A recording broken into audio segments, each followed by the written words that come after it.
Well, Andrew Stewart. How you doing, man? Good to see you. Good to see you too. I'm excited to be here. Thank you. Yeah. And, the reason I treated you to the coffee today, so I wanted to thank Bausch for everything that you do for education. Sure. We're here at the ASCRS meeting.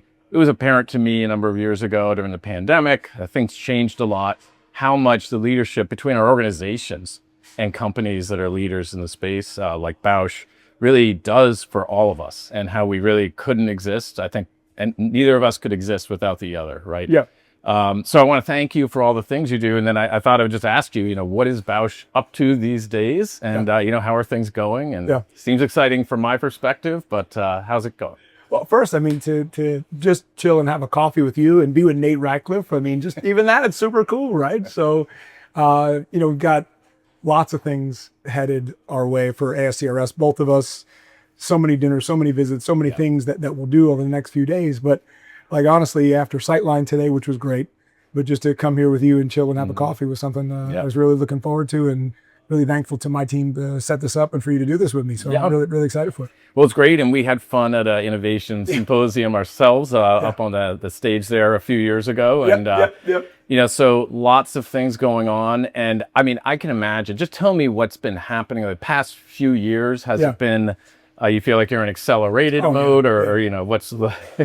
Well, the other day I was talking with one of my colleagues who was asking me about Bausch & Lomb today versus Bausch & Lomb 3 years ago. Yeah. And so I'm right now, just almost to the day, at my 3-year anniversary, third ASCRS since 3, 4, 5, 6, my fourth ASCRS since coming to Bausch & Lomb, because it was like a week after I started. So at Bausch & Lomb, at Lomb AbbVie, and then I come to Bausch & Lomb and right away, thrust into my first meeting. And I'll tell you, it gives me the platform to talk to you a little bit about the company and things that were happening. And so really 3 years ago, when Brent came back to Bausch & Lomb, he had asked me to come and run the pharmaceutical and international consumer business for him. And I jumped at the chance, right? He's been a mentor to me, someone who's helped grow my career. And so a chance to help him rebuild this historic brand, Bausch & Lomb, was an opportunity I wasn't going to pass up. And so, look, truthfully, I think prior to that, we had great people at Bausch & Lomb, but we were in a period where people's ability to think past what was possible and the art of possible was really constrained at the company. And I think what we really focused on is getting A players in key positions to really reinvigorate this historic brand named Bausch & Lomb, right? We had a chance to launch MIEBO, which has been tremendously successful. We had a chance to acquire Xiidra and add that into the portfolio. And then from there, we had to start thinking about what's next. How do we rebuild the pipeline and future innovation? Which truthfully, our head of R&D at the time and I sat down and we said, okay, we've launched MIEBO, we've acquired Xiidra, where are we going next? And there was literally, Nate, almost nothing in this pipeline worth talking about. And so very quietly, in a very stealth kind of mode, we had to really think about what the future of this business is going to be beyond Xiidra and MIEBO. And how do we really rebuild a pipeline for the future innovations, for the company? And so very stealthily, we went out and we did several different deals in ocular surface. We did a great deal in the surgical business to launch Ilios, which is coming up in the second half of this year, which I know you're really excited about. Yeah, definitely. And we'll certainly talk a little bit about surgical too.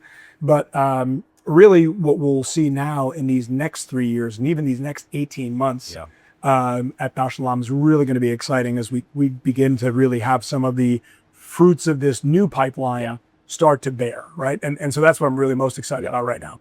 And I think just as an ophthalmologist, we can look at a company like Allergan AbbVie, and we can really see how their pharmacologic business fueled surgical innovation in the same space.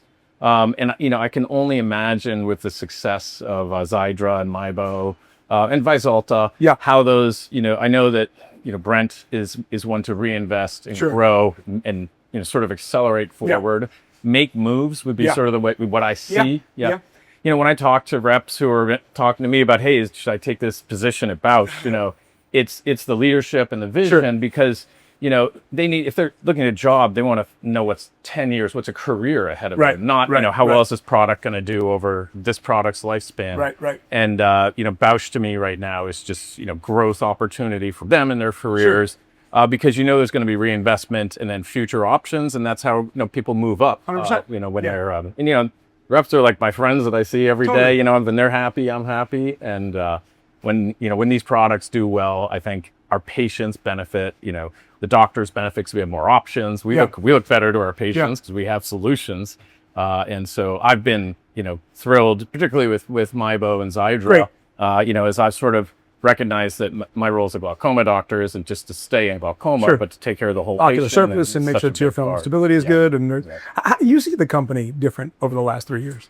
I mean, I think I just see these moves happening, and Elios, is a great example of that.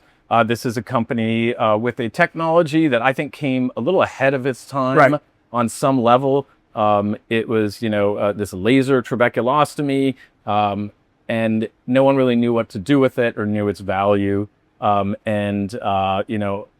saw this get interest from Bausch, where it seemed, others couldn't sort of imagine how, it could work for them. And but the dream was there, and I can tell you, it's a laser MIGS. This is interesting to surgeon. It's a clean procedure. It fits the premium cataract surgery. It's also a great standalone option, and no one's really broken into the standalone MIGS space. And it could just be that we don't have the right technology that's going to deliver on patients' expectations of safety as well as outcomes. And so I'm really excited, but I'm even more happy that Bausch saw it and that you made the investment. And I think it's, like the ones we're talking about earlier, it's going to work great. I think you're right? I think for me, from an industry side, and just what your comments were at the beginning around the partnership, why do you love the eye health space, right? It's all those aspects for me personally, right? As a chemical engineer by background, the science, the technology, the partnership, the innovation, the close collaboration with physicians, with optometry, with ophthalmology, with all of the different professionals in this space is what makes it so compelling, right? And so when you think about Elios and an opportunity to have something that's so innovative, we've got great breakthrough technologies that existed when MIGS were launched, right? But now to have something that is implant-free, now to have something with the precision of the ability to affect the trabecular meshwork in a very differentiated way.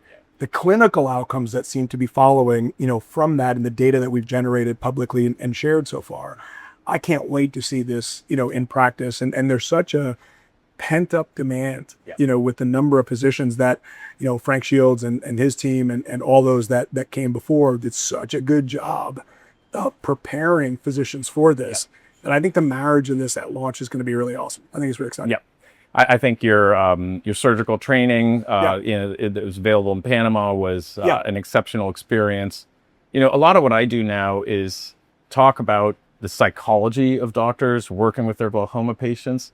And, it's interesting because a technology can do a lot for that psychology, the way doctors and patients feel about it. And, and I have to say, laser, very clean, excimer laser technology does make a difference. And, that patient psychology, their fears and concerns, knowing that this is a really controlled laser is just different to them than a procedure where, you scrape away at some tissue, to put it crassly. But that means a lot, and it gives doctors the confidence, and patients see that. The patients also like the sound of the technology. They know that technology should be part of modern solutions, right? You don't want a new procedure that doesn't involve any technology.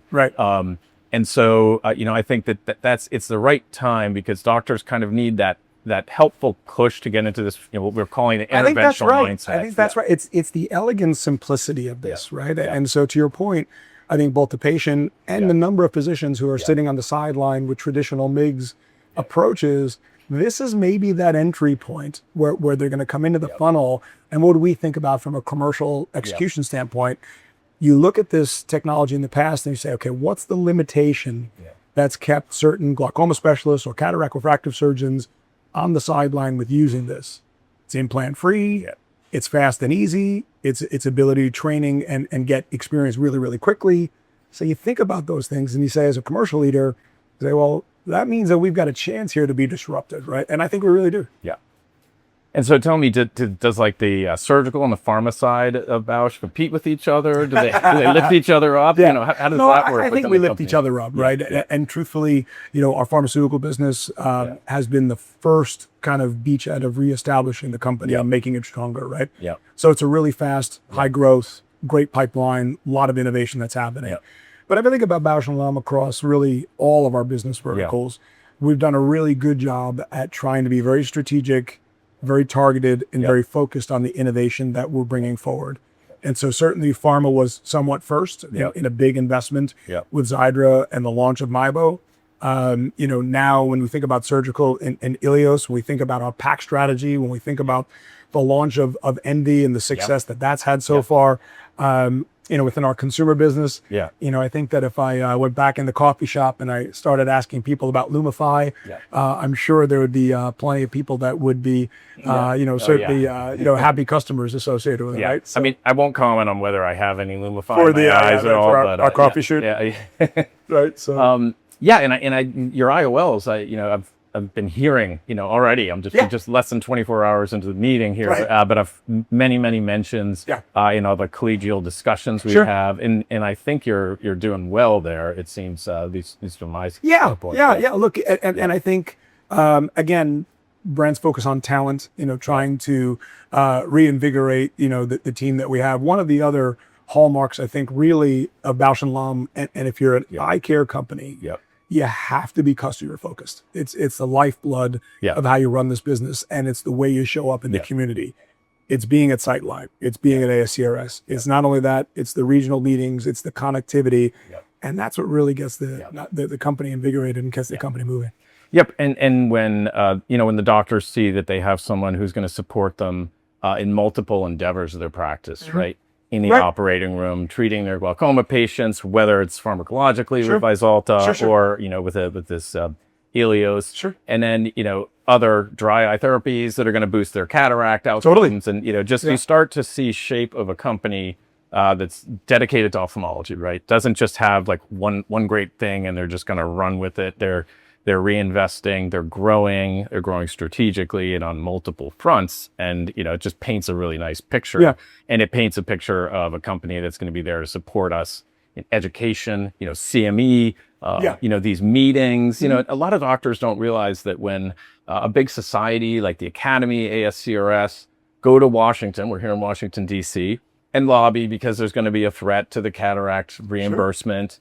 That it's really this, this success of their meetings, which is helped by their industry partners, and that, we're all part of the same mission, wanting cataract surgeons to be successful, to have the tools, to get paid appropriately by Medicare. And, it is not a single, simple, unidimensional relationship. Right. There's really support where a lot of people don't see it. So I try to point that out.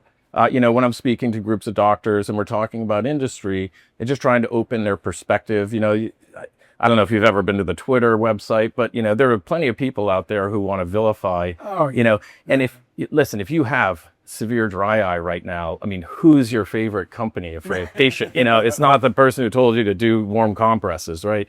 It's someone who really put in a big investment, did massive studies, took the time, and came up with a solution that's going to make a difference in your life. And and that makes the doctors look good, and it helps the patients. What more could you ask for? Yeah, look, I mean, I think that is, one of the big challenges. You really hit the nail on the head when you think about it's inside the walls of a meeting like ASCRS.